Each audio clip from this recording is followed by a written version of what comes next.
आज हम लोग इलेक्ट्रोमैग्नेटिक इंडक्शन पर एक्सरसाइज करेंगे। कैसे करंट इंड्यूस होती है, किस डायरेक्शन में होती है और कितनी होती है, इसकी अलग अलग सिचुएशंस क्या हो सकती है। आज जो न्यूमेरिकल्स कर रहे हैं ये एनसीईआरटी के न्यूमेरिकल्स हैं और अच्छे स्टैंडर्ड के न्यूमेरिकल्स हैं, ठीक है। तो सबसे पहले हम इसमें एक न्यूमेरिकल स्टार्ट करते हैं। इसे देखिए, यहाँ पर हमको मैग्नेटिक फील्ड दो तरह के दिए गए हैं। ये दो पार्ट है क्वेश्चन के, इनमें आपको मैग्नेटिक फील्ड की डायरेक्शन कैसी दिखती है। फर्स्ट पार्ट में कैसी है, इज इट गोइंग इनसाइड और कमिंग आउट। और यहाँ पर ठीक, यहाँ पर एक वायर रखी है। ये वायर की शेप थी केस 1 में, और सडनली इस वायर को हमने ऐसे स्ट्रेच किया और स्ट्रेच करके सीधा करके ये वाली शेप बना दी। सेकंड, तो जब हम इसको ऐसे स्ट्रेच करते हैं तो इसका एरिया बड़ा हो जाता है, ठीक है। ये एक केस है। इस केस में देखिए, पहले इसका एरिया कैसा था, बड़ा था, और उसके बाद हमने इसको दबा दिया, दबाकर इसको ऐसा फ्लैट कर दिया, एरिया ऑलमोस्ट 0 हो गया। इसमें भी चेंजेस, इसमें भी चेंजेस हुए। तो पहली चीज ये कि क्या इसके कारण इंड्यूस्ड करंट फ्लो होगी। दूसरा, अगर होगी तो उसकी डायरेक्शन क्या होगी। डायरेक्शन हम लोग लेंजेस लॉ से निकालते हैं। So this question relates to Lenz's law.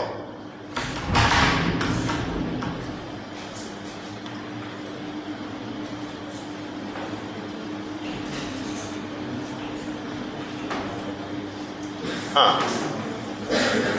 अब बताइए लेंजेस लॉ क्या बताता है।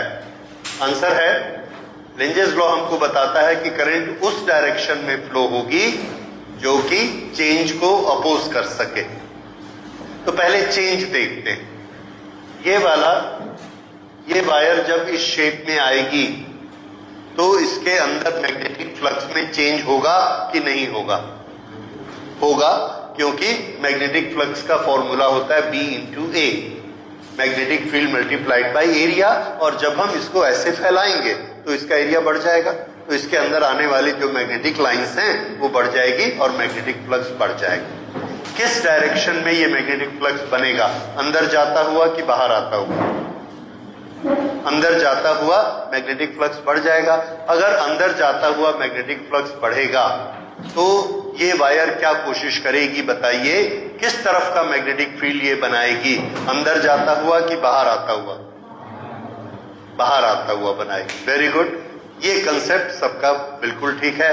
अब बाहर आने के मैग्नेटिक फील्ड अगर बाहर आता हुआ बनाना है तो राइट हैंड रूल से, राइट हैंड कर्ल रूल से ये निकालिए कि करंट की डायरेक्शन कैसी होगी। Yes, this is correct.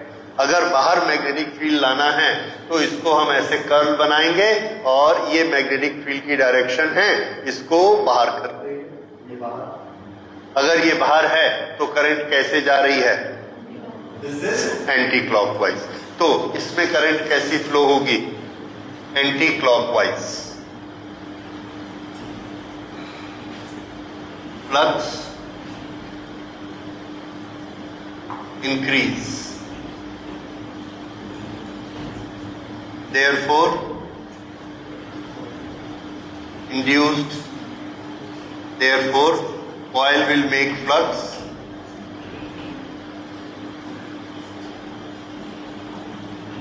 outward, और आउटवर्ड फ्लक्स के लिए करंट की डायरेक्शन क्या होगी, current anti clock.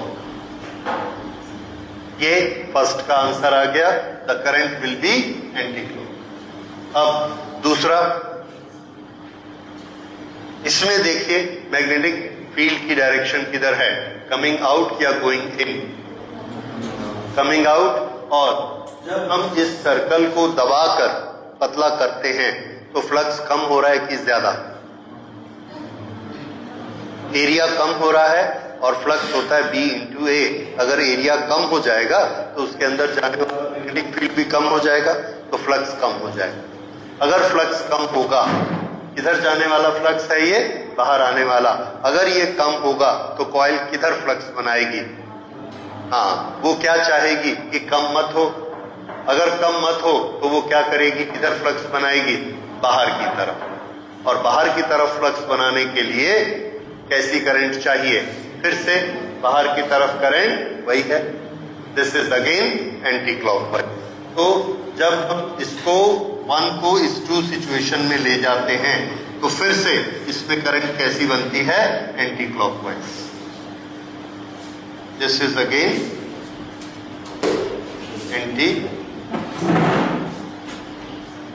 Anti clockwise.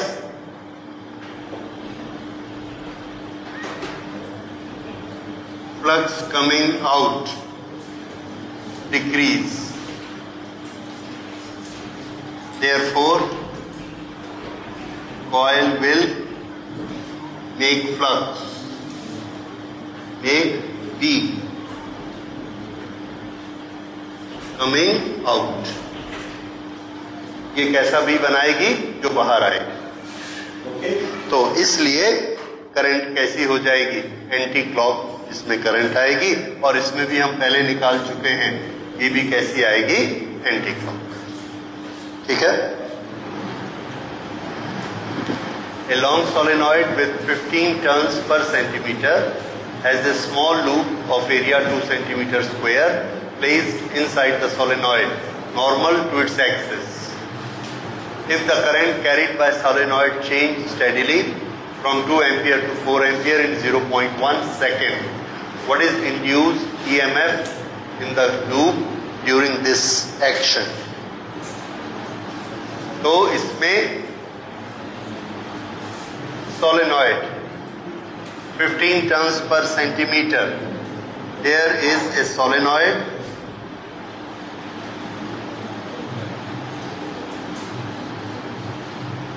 it has 15 turns per centimeter।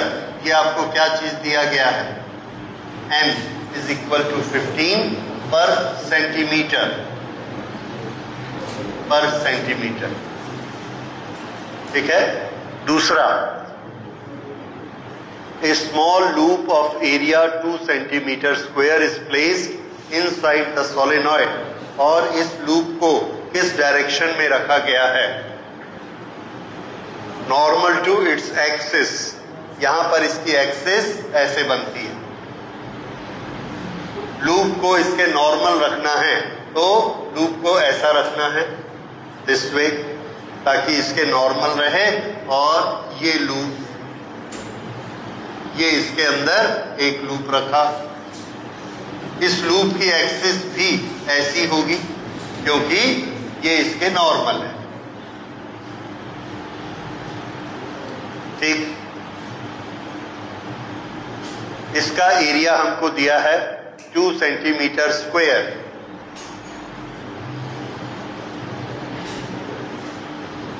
Centimetre square, ये इसका एरिया है।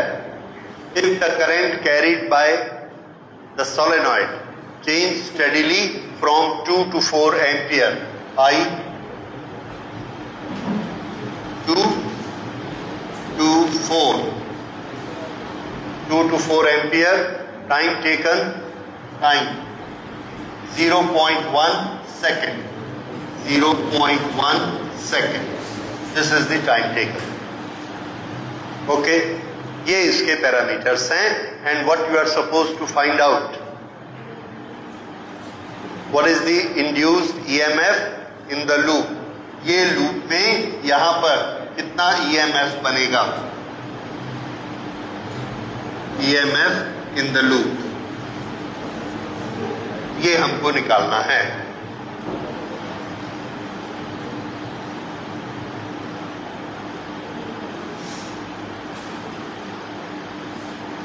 ओके, कौन सा प्रिंसिपल इसमें लगेगा, Faraday's law of electromagnetic induction.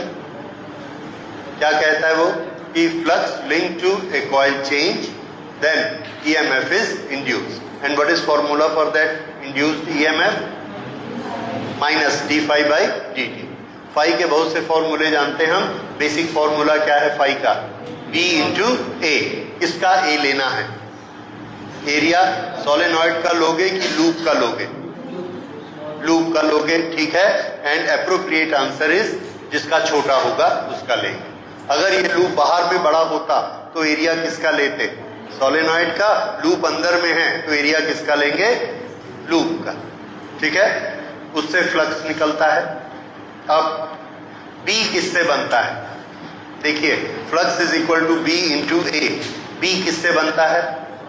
Solenoid के अंदर जो B बनता है उसका फॉर्मूला याद करिए, म्यू नॉट एन आई। Very good. उसमें हमको n दिया हुआ है, I दिया हुआ है। चेंज इन फ्लक्स कैसे निकलेगा? Change in flux is equal to change in B multiplied by A. ये तो वही रहेगा, तो चेंज इन B। B का चेंज क्यों होगा? Mu naught n I. Mu naught n वही रहेंगे, चेंज किसमें हो रहा है? I में। अगर I में चेंज हो रहा है तो B में चेंज होगा, B में चेंज हो रहा है तो फ्लक्स में चेंज होगा, ठीक है। अब इतनी चीजें आपको पता लग गई। Rate of change of flux कैसे निकलेगा? D phi by D T. क्या dt हमको दिया है? यस, dt भी हमको दिया है। अब इतनी सारी चीजें आपको पता लग गई हैं, अब आप इसको बना सकते हैं। एक चीज याद रखिए, एसआई सिस्टम में काम करिएगा, क्योंकि अगर हमको आंसर वोल्ट में चाहिए, ईएमएफ वोल्ट में चाहिए, तो हमारे सारे आंसर किसमें होने चाहिए? सारी कैलकुलेशंस एसआई सिस्टम में होनी चाहिए। एसआई सिस्टम अभी कहां नहीं है? वेरी गुड, एरिया में, ठीक है। उसको कर लीजिए करेक्ट, और उसको आपको एन को फिर से कैलकुलेट करना होगा। दिस शुड बी नंबर पर मीटर लेंथ, ठीक है, नंबर पर मीटर। एरिया भी हमें किसमें लेना होगा? Metre square. लूप का एरिया सेंटीमीटर स्क्वायर दिया है, उसको मीटर स्क्वायर बनाना पड़ेगा। अब इतनी सारी हिंट्स हो गई, अब आप कैलकुलेट करिए, एक एक चीज को लिखते जाइए। Do the calculation. आपका आंसर कितना आया? 10 to the power minus 12 volt, ठीक। और किसी ने निकाला?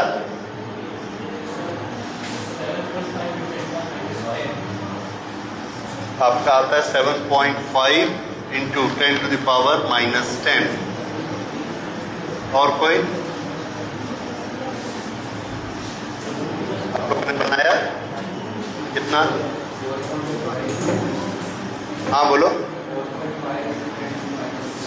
Minus 4.5।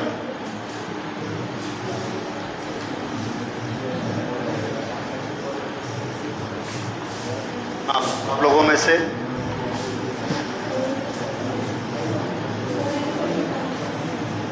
Four into 10 to the power minus 11। और किसी का कोई? हाँ पीछे line last.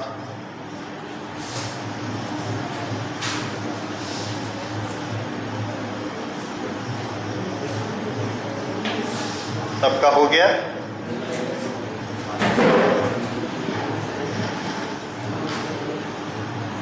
Induced EMF E is equal to d phi by D T.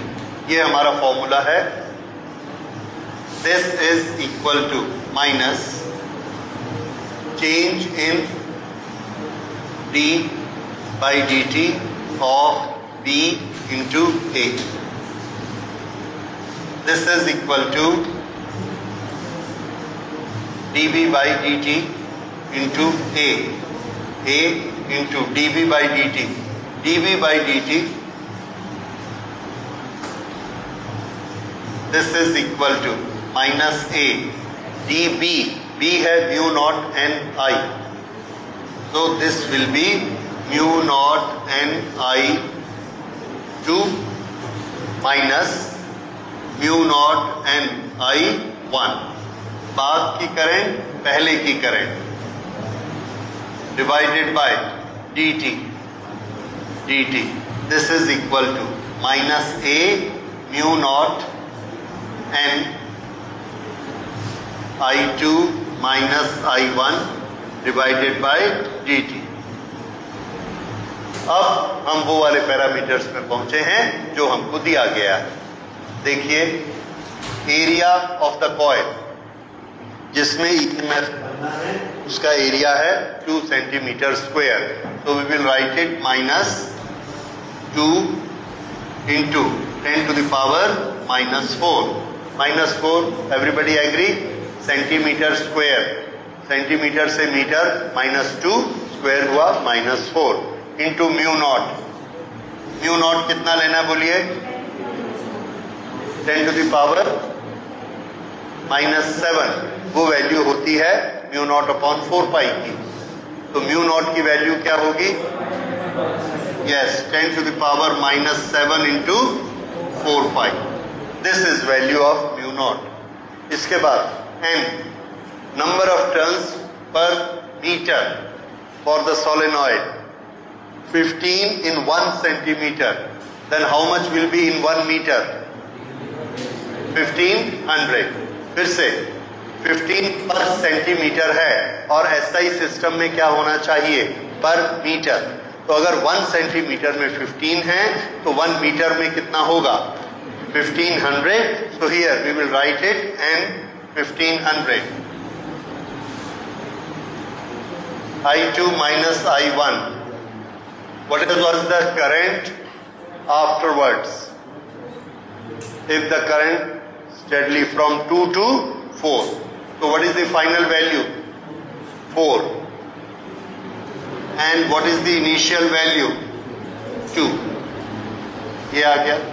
This is to be divided by time taken, and time taken is 0.1 second. 0.1 is 1 into 10 to the power -1. This is our answer। ठीक है, अब mathematics है, आप आगे calculate कर सकते हैं। Okay, तो लेट्स कैलकुलेट इट और देखते हैं कैलकुलेट कर। ओके, तो इस तरह से हमने 10 की पावर लिए की वैल्यू रख ली और नंबर्स अलग लिख लिए, 10 की पावर अलग। इन सब को मल्टीप्लाई किया, this comes to -754 multiplied by 10 to the power -8। अब इसमें इसको यूनिटरी में लाइए, 7.54 करिए तो ये क्या हो जाएगा? 7.54 इंटू 10 to the power 2। ये 10 to the power 2 है, वो 2 इस -8 के साथ कैंसिलेशन होके क्या बना देगा? -6। So what do we get here is 7.5 into 10 to the power -6 volt. This is our answer। कहीं नहीं है।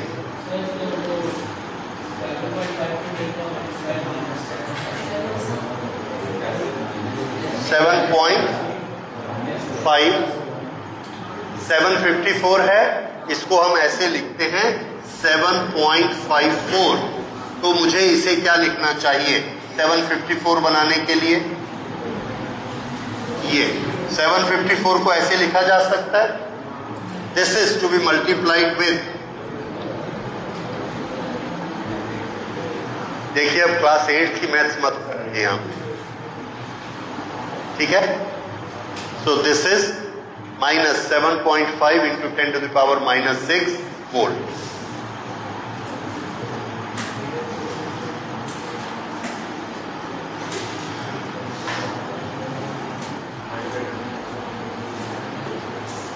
There is a rod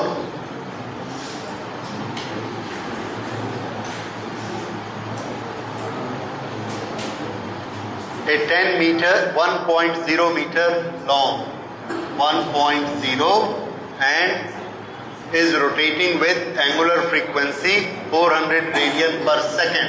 This is rotating.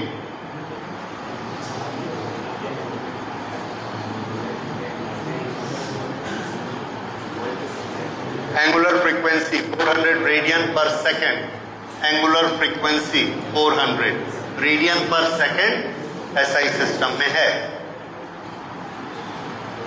About an axis normal to the rod passing through its one end, यहां पर ये axis है और इस axis के नॉर्मल प्लेन बनाते हुए ये ऐसा घूमती है, ठीक है।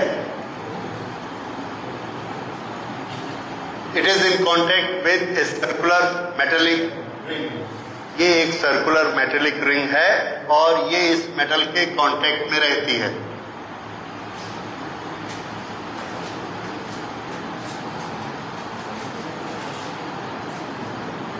Okay,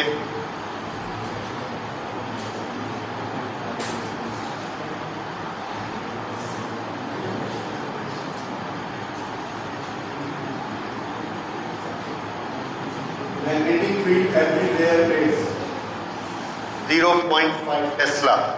Magnetic field everywhere is 0.5 Tesla. B 0.5 Tesla. Okay. Parallel to the axis.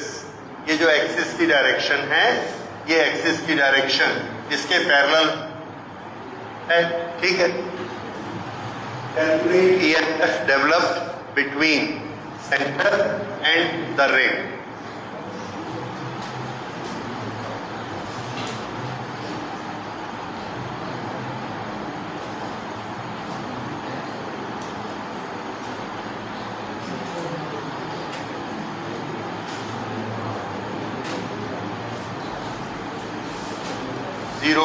.5 Tesla. It is again SI unit.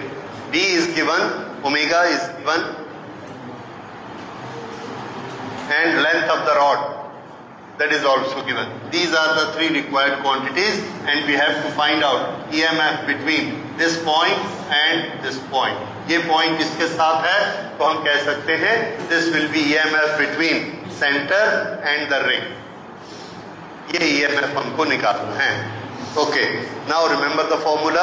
थोड़ा कॉपी पलट के देखिए, फॉर्मूला आपने एक जगह लिखा हुआ है और उसके बेसिस पर बनाइए। आप लोग को फॉर्मूला मिला? क्या फॉर्मूला मिला? Very good. EMF induced is equal to half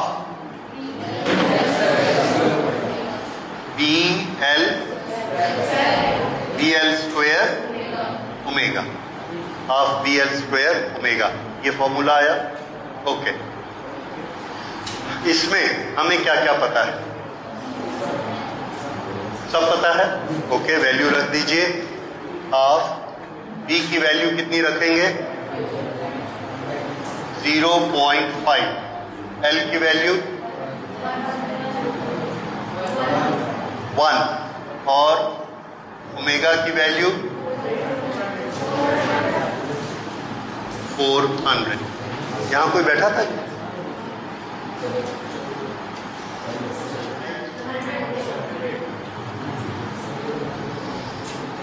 100 volt, ठीक है।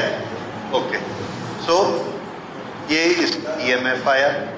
अब इसके बाद अगला क्वेश्चन देखते हैं। स्टोरी को सुनिए। This shows a metal rod PQ. This PQ is resting on smooth rails AB, smooth rails A and B. ये है A और ये है rod B. Okay, it is resting on it between the poles of a permanent magnet. ये एक permanent magnet है, ये इसका नॉर्थ पोल है और ये इसका साउथ पोल है। इससे आपको क्या पता लगता है कि इसमें एक मैग्नेटिक फील्ड है और मैग्नेटिक फील्ड की डायरेक्शन किधर होगी? नॉर्थ टू साउथ, नीचे की तरफ मैग्नेटिक फील्ड है। Okay, the rails, rod and magnetic field are in 3 mutual perpendicular direction. Magnetic field किधर है? Z डायरेक्शन, इसको Z मान लीजिए। ओके, और रेल किधर है? X direction. रॉड किधर है? Y डायरेक्शन, ठीक है। तो फिर से देखिए, रेल ऐसी है, उसके ऊपर रॉड ऐसा रखा हुआ है और मैग्नेटिक फील्ड कैसा है? ये ऊपर से नीचे की तरफ X, Y, Z, ये 3 डायरेक्शंस हैं। ओके, ये इस तरह से बना हुआ है। A galvanometer is connecting rail through a switch K.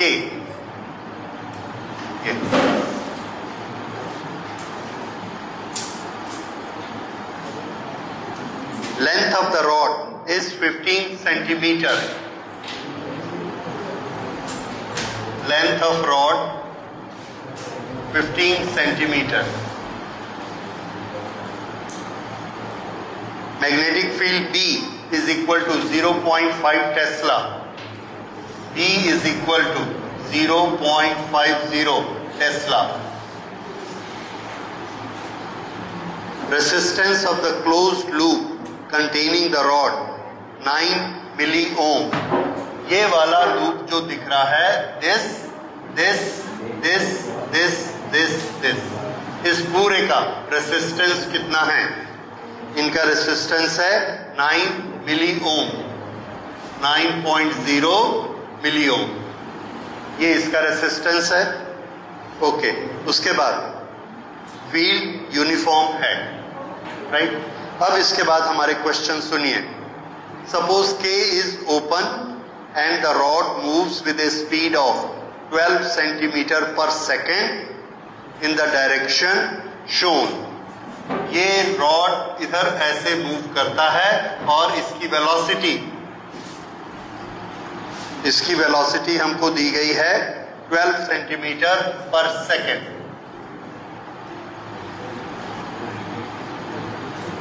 Moves with speed 12 centimeter per second in the direction as given. Give polarity and magnitude of induced EMF. Give polarity and magnitude.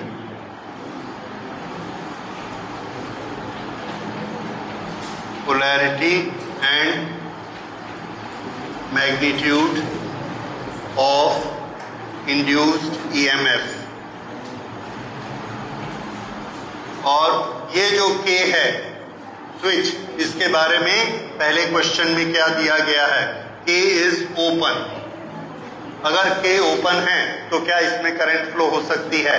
नहीं है। अगर current flow नहीं होगी तो क्या होगा? Charges किनारे किनारे में आकर रुकेंगे और एक EMF डेवलप हो जाएगा। फिर से एक तार है, उसके एक तरफ प्लस है एक तरफ माइनस है, तो उन दोनों के बीच में एक पोटेंशियल डिफरेंस डेवलप होता है, ठीक है। ओके, तो ये इस तरह से इसमें एक पोटेंशियल डिफरेंस डेवलप हो जाएगा बिटवीन द टू। ये हमसे पूछा गया है कितना होगा बताइए। अब इस सिचुएशन को देखकर आप याद करिए कि आपको EMF के कौन कौन से फॉर्मूले आते हैं। मैं आपको याद दिलाता हूं, एक कंडक्टर है, उसके पास लेंथ है और v वेलोसिटी से चल रहा है, मैग्नेटिक फील्ड में रखा है, तो उसका EMF कितना होगा? E, इसका फॉर्मूला बोलिए, BLV। E is equal to BLV। Okay, यहां पर तीनों 90 डिग्री पर हैं और हमारी कंडीशन फुलफिल हो गई है। अब इनकी वैल्यू बताइए, B की, L की और V की। ओके, वैल्यू आपको मालूम है, उस वैल्यू को SI सिस्टम में रखिए और E की वैल्यू निकालिए। This is equal to, B को कितना रखेंगे? 0.5 इंटू L को कितना रखना है? Length of the rod 15 centimetre, 15 into 10 to the power -2। And after that, BLV. V is equal to 12 centimetre पर सेकेंड। इसे क्या लिखेंगे? 12 इंटू 10 टू द पावर -2। क्यों? सेंटीमीटर है and we will write it in metre. तो 12 into 10 to the power -2, ये V की value हो गई। So this is B into L into V। Okay, तो ये ELV और ये EMF है, तो E की वैल्यू बताइए।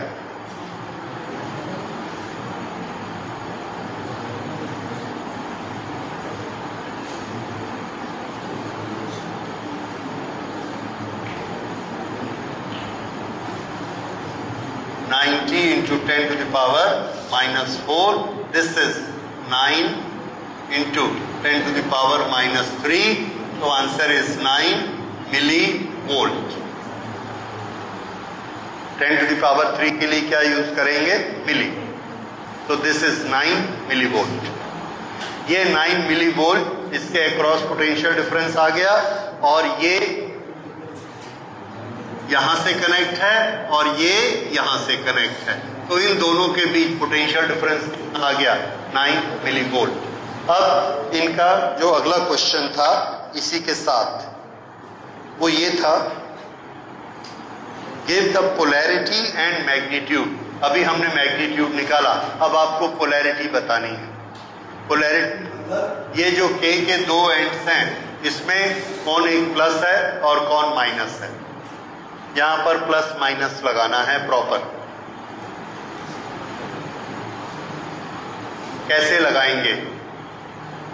डायरेक्शन ऑफ करंट के लिए आपके पास कौन सा रूल है? Right hand rule.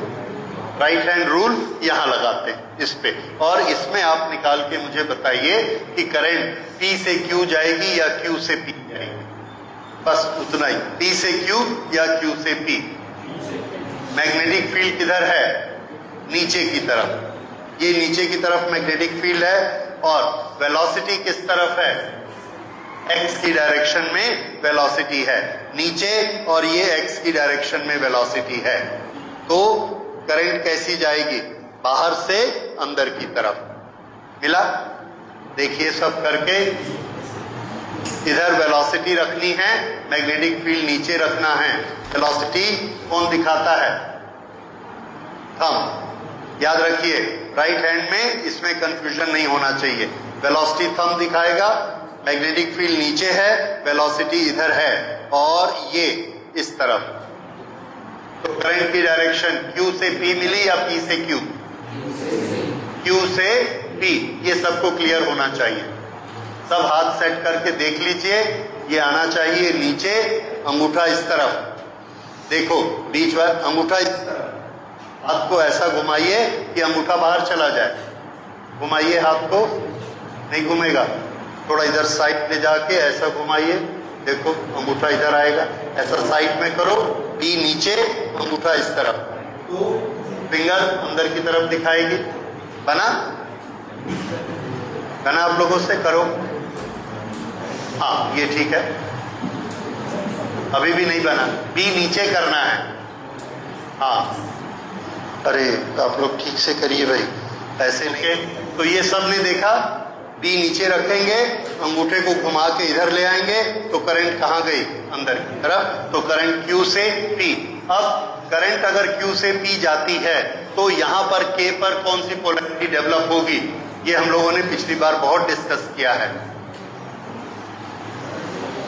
सोर्स के अंदर करंट कहां से कहां फ्लो होती है?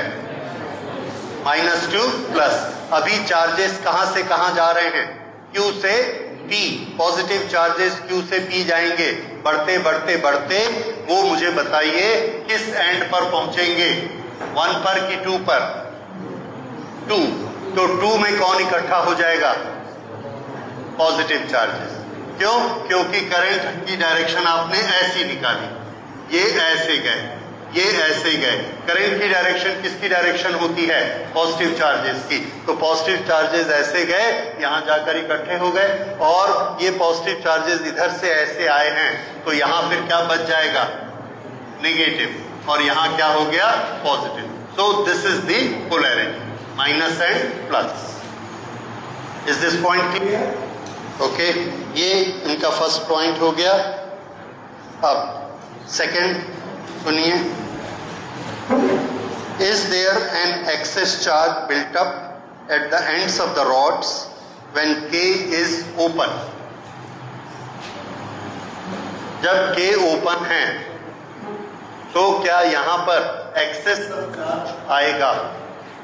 क्या चार्ज एक्स्ट्रा कहीं से आएगा? तो आंसर है there will be no excess charge. Charge सिर्फ क्या करेगा? मूव करेगा. हाँ, चार्ज में मूवमेंट होगा. एक किनारे पे चार्ज ज्यादा, दूसरे पे कम.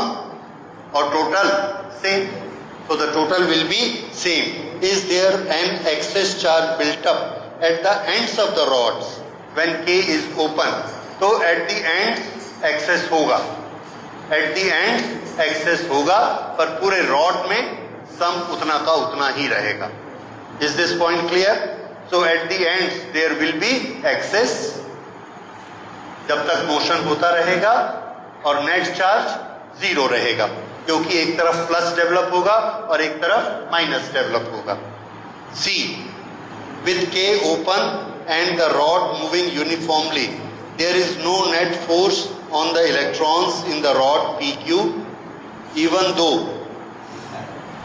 they do experience magnetic force due to the motion of the rod. Explain. Okay. ये इन्होंने एक बहुत ही peculiar सिचुएशन दी है और ये समझने में थोड़ी सी आपको मुश्किल होगी. इनका ये कहना है इसमें चार्ज पार्टिकल मेटल में कौन होते हैं? इलेक्ट्रॉन्स. तो जब हम रॉड को मूव कर रहे हैं, रॉड को ऐसे मूव कर रहे हैं, के ओपन है, के ओपन है, उस समय there is no net force on the electrons in the rod PQ even though they do experience magnetic force due to motion of the rod. इसको एक्सप्लेन करिए कि उनका there is no net force on the electrons. Electrons पर कोई net force नहीं लगता है जबकि मैग्नेटिक फोर्स लगता है. तो इसका क्या मतलब है? नेट फोर्स इलेक्ट्रॉन पर लगता है जब उनका फ्लो स्टार्ट हो जाता है. अब एक चीज मैं आपको बताना चाहूंगा, यहां पर इलेक्ट्रॉन खड़ा है, मैंने उसको ऐसे पुश किया तो दो कंडीशन हो सकती हैं. एक, ये इस फोर्स को बियर कर लेता है, चलता नहीं है, अटका हुआ है, किसी भी रीजन से अटका हुआ है, या तो रास्ता बंद है या फ्रिक्शन है या जो भी है, चल नहीं रहा. एक ये सिचुएशन होती है. दूसरी सिचुएशन ये होती है कि जब हम फोर्स लगाते हैं तो ये चल पड़ता है.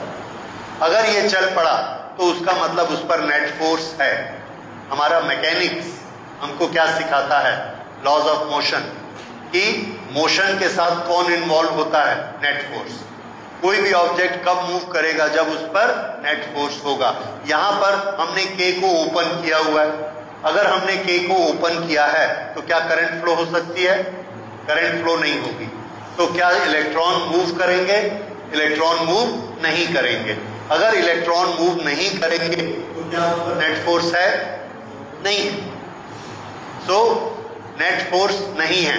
पर जब हम इसको मूव करते हैं मैग्नेटिक फील्ड चेंज होता है, तो मैग्नेटिक फोर्स इस पर लगेगा कि नहीं लगेगा?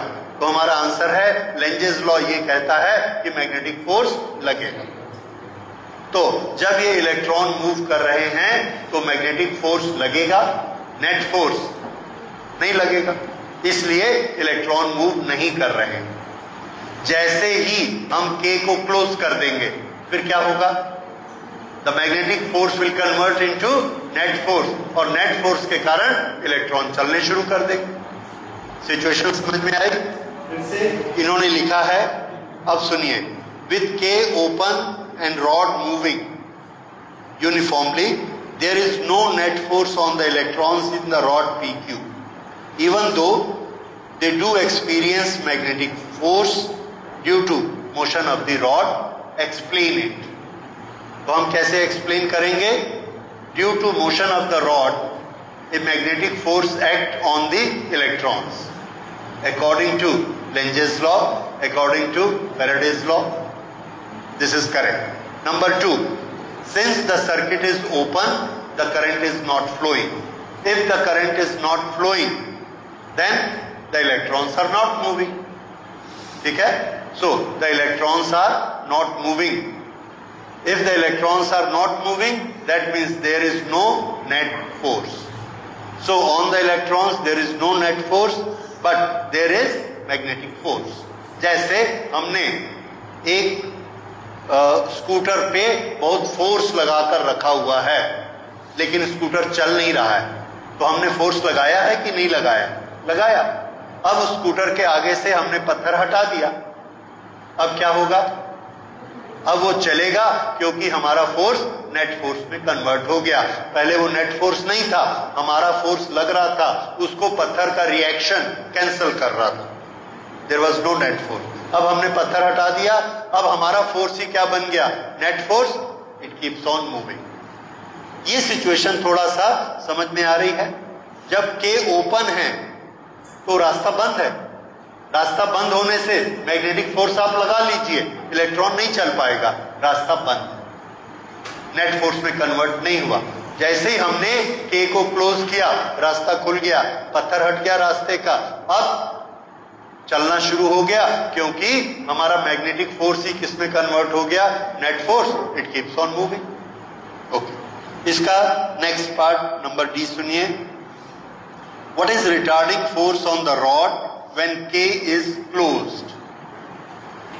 K को हमने क्लोज कर दिया, हम इस रॉड को आगे की तरफ खींच रहे हैं, इस रॉड को आगे की तरफ खींच रहे हैं, इस पर रिटार्डिंग फोर्स कौन सा काम करता है? रिटार्डिंग फोर्स, जो कि इसको वापस लाना चाहता है।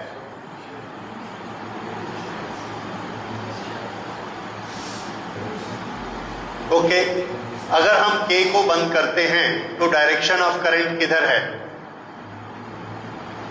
K को हमने क्लोज कर दिया, डायरेक्शन ऑफ करंट हमने निकाली राइट हैंड रूल से। ये मैग्नेटिक फील्ड है, ये हमने इसमें मोशन किया तो करंट कैसी है? अंदर की तरफ, Q से P, ये करंट हो रही है। ओके, अब मैं आपको दूसरी सिचुएशन देता हूं। There is magnetic field downward, current flow हो रही है इस डायरेक्शन में, Q से P की तरफ। तो पिछले चैप्टर में हमने पढ़ा है force on A current carrying conductor. बताइए इस पर, इस कंडक्टर पर फोर्स किस डायरेक्शन में लगेगा? ये कंडक्टर है, इसमें करंट फ्लो हो रही है, ये मैग्नेटिक फील्ड है, इधर करंट फ्लो हो रही है। अब कौन सा रूल लगेगा? लेफ्ट हैंड रूल, फोर्स निकालने के लिए। मैग्नेटिक फील्ड नीचे है, मैग्नेटिक फील्ड नीचे है, करंट अंदर की तरफ है, करंट अंदर की तरफ। फोर्स किधर आया? फोर्स इधर आया, ये नेट फोर्स आया। अगर ये नेट फोर्स इस तरफ आता है, ये किसके कारण बना? ये फोर्स मैग्नेटिक फील्ड के कारण। हम इसको किधर खींच रहे हैं? बाहर की तरफ। मैग्नेटिक फोर्स किधर इसको फोर्स लगा रहा है? अंदर की तरफ। तो ये उस मोशन को एक्सेलरेट करेगा कि रिटार्ड करेगा? रिटार्ड करेगा। अब क्वेश्चन को फिर से सुनिए। The question says what is the retarding force on the rod when K is closed? Answer, retarding force on the rod is magnetic force acting on the rod due to current flowing in the rod. तो इसको अब हम लिख लेते हैं, this is D।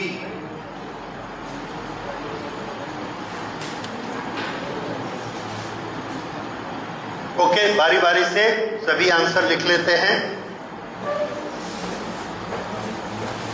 पहले है B, is there any excess charge built up at the ends of the rods when K is open? अगर K ओपन है तो हम देखते हैं कि चार्ज चलते नहीं हैं। अगर चार्ज नहीं चलते हैं तो किनारे पे इकट्ठे नहीं हो सकते हैं। लेकिन क्या चीज होगी उसमें? EMF बनता है। EMF कैसे बनता है? फोर्स लगा हुआ है और सब चार्जेस को दबाया जा रहा है। किस तरफ दबाया जा रहा है? K की तरफ दबाया जा रहा है, लेकिन चार्ज आए नहीं। आएंगे कब? जब सर्किट क्लोज्ड होगा। तो ये हमारा answer number A। Answer number B, this says is there an excess charge? No excess charge. Charges are under pressure.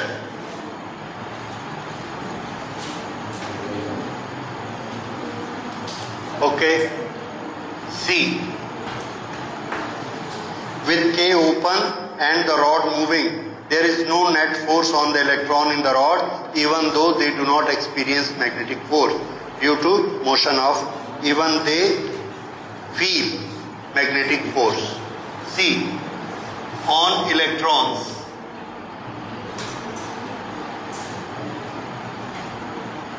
magnetic force applicable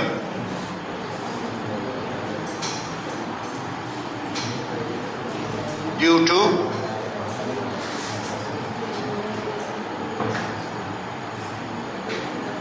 Lenge's law.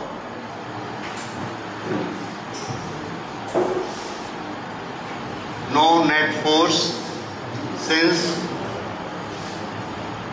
no motion or no current.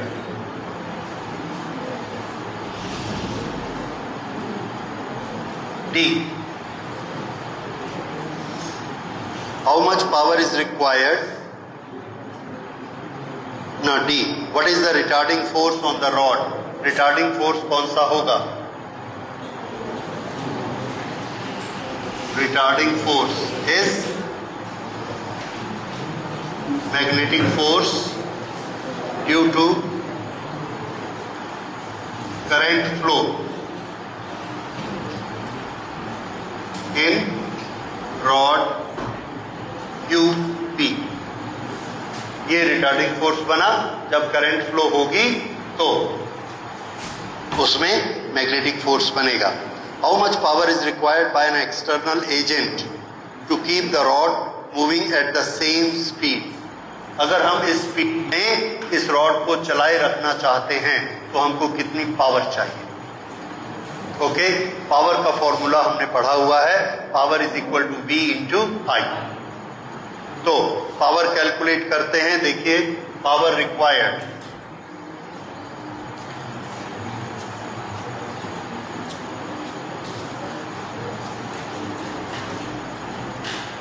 Power E multiplied by I. How much EMF is induce? BLV से हमने निकाला है 9 into 10 to the power -3. ये है E. और power का 2-3 formula है. One is E into I, other is I square R and third is V square upon R. कौन सा लगाएं? जो हमको मालूम है. हमको क्या मालूम है? V और R. तो ये हो गया V, इसका करिए स्क्वायर. ये हम फॉर्मूला लगाते हैं V square upon R. V square upon R. R हमको दिया गया है यस R 9 मिली ओम. 9 मिली ओम. ये R हो गया. So what will be our answer for the power? 9 milli watt. ठीक है, 9 इंटू 10 टू द पावर -3 और 10 टू द पावर -3 को मिली लिख दिया. So this becomes 9 milli watt. ये पावर रिक्वायरमेंट हो गई. उसके बाद how much power is dissipated as heat in the closed circuit? What is the source of this power? How much power is dissipated? Power dissipated is I square into R. यहां पर I की value हम कैसे निकालेंगे? I की value है V upon I और V upon I हमने निकाला. दैट इज, इसमें तो पूरी की पूरी पावर ही हीट बन जाएगी. I square into R. So this is the power which is dissipated into heat.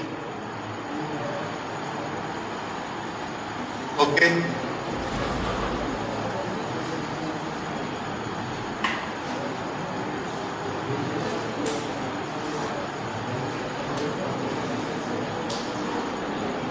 Dissipated into heat 9 milliwatt.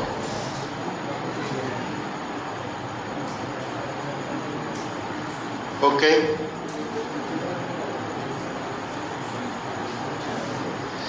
What is the source of this power? ये जो पावर हीट बनेगी और ये सर्किट गर्म हो जाएगा, उसका सोर्स कहां से आया? क्योंकि पावर इज एनर्जी पर सेकेंड. एनर्जी कंजर्व होती है एनर्जी क्रिएट नहीं होती है। तो अगर ये इसमें एनर्जी हीट का लॉस हो रहा है तो ये एनर्जी आई कहां से थी? It is from that agent who is moving the rod, magnetic field से नहीं। मैग्नेटिक फील्ड के पास एनर्जी नहीं थी, ठीक है। तो ये एनर्जी कहां से आई? मैग्नेटिक फील्ड के चेंज होने से वी हुआ और उसके कारण आई आया। तो magnetic field connected to rod change हुआ तो वी बना। क्यों चेंज हुआ? क्योंकि किसी ने उसको वेलोसिटी दी, हमने वेलोसिटी दी। तो जब हम किसी मास को पकड़ के वेलोसिटी देते हैं तो हम एक पावर खर्च करते हैं और वो पावर कितनी होती है? 12 mv² पर सेकेंड। वेलोसिटी से ले जा रहे हैं तो एनर्जी 12 mv², उसको पर सेकेंड कर दिया, दैट इज पावर। तो वो एनर्जी कौन खर्च कर रहा है? वो आदमी खर्च कर रहा है जो रॉड को ले जा रहा है। और उस एनर्जी का अंत क्या हो रहा है? What is the end of that result? That is converting into heat. So this heat dissipated, heat is how much? 9 watt given by agent moving the rod.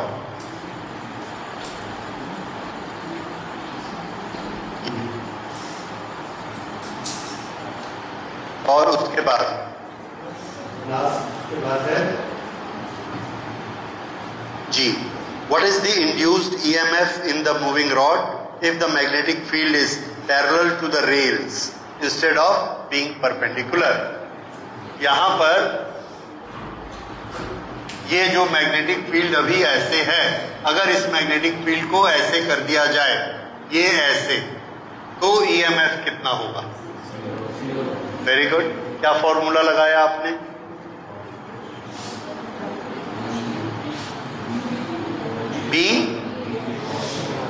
BLV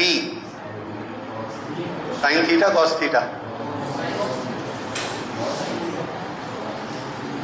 okay, तो ये कंफ्यूजन है कि हमको याद नहीं रहता है। तो सुनो, मैं बता रहा हूं, अगर याद नहीं रहता है तो मैं इसको किस तरह से सोचूंगा कि BLV से आप कौन सी क्वांटिटी निकालने वाले हैं? क्या आएगा इधर? E। What is E? Voltage. Voltage scalar quantity है कि वेक्टर है? यस, सबको याद है what is volt? Work done per unit charge. और ये क्या होता है? स्केलर। तो स्केलर क्वांटिटी है तो आप डिसाइड कर सकते हो कि मल्टीप्लिकेशन कैसा है, साइन की कॉस? Cos theta. समझ आया?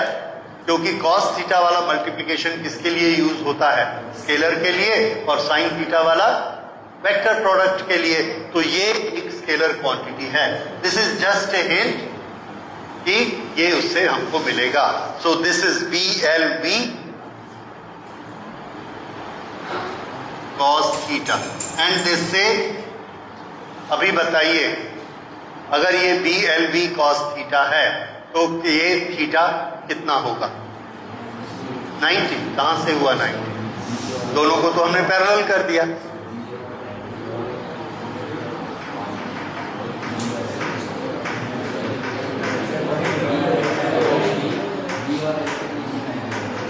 Angle is between B and L।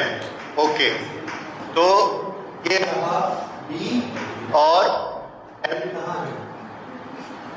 L तो ऐसा है, तो कितना एंगल हुआ B और L के बीच में? 90 डिग्री। ओके, पहले B किधर था? नीचे। L किधर था? पीछे। कितना एंगल था? पहले कुछ और सोचिए।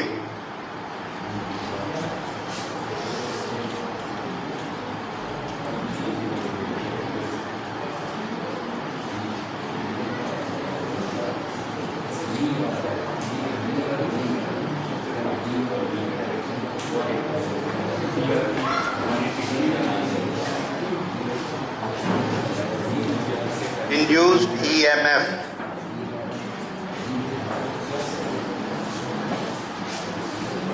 को रूल मालूम है, B और V दोनों एक दूसरे पर कैसे होने चाहिए? परपेंडिकुलर, बी और बी एक दूसरे पे परपेंडिकुलर होने चाहिए। अगर बी ऐसा है तो बी ऐसा चलेगा, बी ऐसा भी चलेगा, बी ऐसा भी चलेगा, कैसा भी नहीं चलेगा। ठीक है, बी और बी एक दूसरे पे परपेंडिकुलर होने चाहिए। यहां पर बी को बी से पैरेलल बना दिया है। अब बताइए बी का कौन सा कंपोनेंट बी के परपेंडिकुलर है जो कि इंडक्शन करेगा। फिर से, इंडक्शन कौन करता है? ऐसा बी इंडक्शन करता है जो वेलोसिटी के परपेंडिकुलर होता है। वो वाला बी इंडक्शन करता है जो वेलोसिटी के परपेंडिकुलर होता है। अभी वेलोसिटी इस तरफ है, बी भी ऐसा है, तो इस बी का वो कंपोनेंट बताइए जो वेलोसिटी के परपेंडिकुलर है। तो परपेंडिकुलर कंपोनेंट कितना होगा? B cos 90। फिर से मैं आपसे पूछता हूं, ये एक वेक्टर है, वेक्टर ए, और ये एंगल थीटा है, तो ए का इस डायरेक्शन में कंपोनेंट कितना हुआ? ए cos थीटा। ओके, ये है बी, तो इसका थीटा डायरेक्शन में कितना कंपोनेंट हुआ? इस डायरेक्शन में कितना कंपोनेंट हुआ? B cos 90। बी cos 90 कितना होता है? 0। तो ये वाला कंपोनेंट कैसा होगा? 0। अब देखिए यहां पर क्वेश्चन में हमको दिया गया है वेलोसिटी इधर है और बी भी इधर है, लेकिन हमको मालूम है कि वेलोसिटी के साथ कौन सा बी फोर्स, कौन सा बी इंडक्शन करता है। तो आंसर है वो वाला बी इंडक्शन करता है जो राइट एंगल पर होता है। अब अगर ये वाला एग्जिस्टिंग बी है तो इसके हमने दो कंपोनेंट बना दिए, एक कंपोनेंट इस डायरेक्शन में और एक इस डायरेक्शन में। तो ये डायरेक्शन वाला कंपोनेंट कितना बना? 0। ये वाला कंपोनेंट कितना बना? 0। तो इसलिए यहां पर ये क्या आ जाएगा? 0। फिर से ये बी एंड बी, इसमें बी कौन सा बी है? किस डायरेक्शन में? Which is perpendicular to L and B, which is perpendicular to L and B. और अभी हमको बी कहां दिया है? विच इज अलोंग बी, तो हमने उसका कंपोनेंट निकाल लिया परपेंडिकुलर, और परपेंडिकुलर कंपोनेंट कितना आया? 0। इसलिए इस बी की वैल्यू क्या आएगी? 0। फिर से इसे इस तरह से समझिए, इस डायरेक्शन में बी है, इस डायरेक्शन में बी है, तो बी का कौन सा कंपोनेंट? ये बी है, ये बी है, तो हमने ना बी के दो कंपोनेंट बनाए। देखिए एक बी का कंपोनेंट ये है और एक बी का कंपोनेंट ये है। इसका नाम है बी पैरेलल, इसका नाम है बी परपेंडिकुलर। अब बताइए ईएमएफ इंडक्शन में कौन सा बी एक्टिव होता है? बी परपेंडिकुलर कि बी पैरेलल? ये सबको समझ में आ गया कि बी परपेंडिकुलर हमें चाहिए। अब हमको ये बोला गया है कि इसमें बताइए फॉर्मूला कि E कितना होगा। तो हमने बोला E is equal to L, तो वैसा ही रहेगा, B वैसा ही रहेगा। B कौन सा लेंगे हम? ये वाला। अगर ये एंगल थीटा है, सॉरी कोई भी थीटा ले लीजिए, ये एंगल थीटा है, तो ये कंपोनेंट कौन सा हुआ? B cos theta. और ये एंगल कौन सा हुआ? B sin theta. तो आप कौन सा कंपोनेंट लेंगे? B sin थीटा लेंगे। अगर हम इधर थीटा मानेंगे तो कौन सा लेंगे? B cos थीटा लेंगे। ये तो क्लियर है सबको? sin थीटा cos थीटा से हमको मतलब नहीं है, हमको किससे मतलब है? परपेंडिकुलर कंपोनेंट से। अब ये थीटा है, तो ये वाला कंपोनेंट क्या हुआ? B cos theta, B sin theta. Okay, अब हमने B और B इन दोनों को मिला दिया, एक ही डायरेक्शन में दोनों ले लिए, तो थीटा कितना हो गया? थीटा कितना हो गया? 0। तो ये कंपोनेंट कितना हुआ? B sin 0, that is 0। तो ये वाला कंपोनेंट 0 हो गया। अगर ये कंपोनेंट 0 हो गया तो इस 0 कंपोनेंट को B से मल्टीप्लाई करिए, 0 आ जाएगा। ठीक है, ये कंफ्यूज मत होइए कि साइन थीटा लूं कि कॉस थीटा लूं, ये हमारे हाथ में है। फिर से अगर हम ये वाले एंगल को थीटा मानते तो ये क्या होता, बी कॉस थीटा, और जब बी वी के पैरेलल जा रहा है उस समय ये थीटा कितना हो जाता 90, तो कॉस किसकी लेते 90, तो कॉस 90, फिर हमको क्या मिलने वाला है 0। दोनों से हमको रिजल्ट क्या मिलता है कि जिस डायरेक्शन में वेक्टर है उस डायरेक्शन के परपेंडिकुलर डायरेक्शन में उसका इफेक्ट क्या होता है 0। और हमको बी कौन सा चाहिए, जो वेलोसिटी के परपेंडिकुलर है। अगर परपेंडिकुलर ही है बी तब तो पूरा बी काम करेगा, और अगर हमने बी को ऐसा कर दिया तो इसका इधर का कंपोनेंट क्या है 0, उस समय बी का इफेक्ट क्या हो गया 0, इसलिए ईएमएफ कितना हो जाएगा 0। तो यहां पर आंसर क्या होगा, ईएमएफ विल बी 0। तो E is equal to BLV, और इसको हम आंसर में लिखेंगे G। E is equal to BLV where B is normal to B. If B is parallel to V, then its component in normal direction